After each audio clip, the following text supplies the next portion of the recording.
هياخدوه النهارده، حتى لو هياخدوه مش هياخدوه دلوقتي. ما فيش، مش هيكسبونا. يعني لو قعدنا يومين نلعب مش هيكسبونا. واحنا الماتش ده فعلا عملنا ماتش تاريخي. المجموعه بصراحه الفرقه اللي بدات الماتش او اللي نزلت في الماتش ده مسكنا الزمالك، احنا عملنا ماتش جامد جدا. احنا كسبنا 2-0 في الماتش ده. الهدفين بتوع مؤمن زكريا شفاه الله كانوا هم يعني عاملين، عارف انت التيشيرتات، مع خلاص هم هيحسموا الدوري لو جم اتعادلوا او كسبوا، عايزين يحتفلوا بالدوري في الماتش ده. كان ماتشنا معاهم يعني. لما خد نادي الزمالك لما خد الدوري وخد كاس، كان في شويه لقطات ما كانت يعني بتاثر فينا احنا بشكل كبير.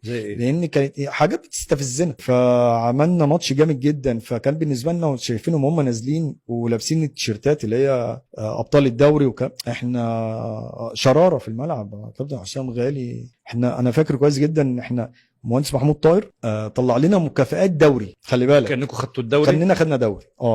عشان ايه بقى؟ عشان ان الماتش ده احنا ان الزمالك ما ينفعش ان هو يجي يحتفل علينا، فطلع مكافآت دوري. انا فاكر كويس جدا.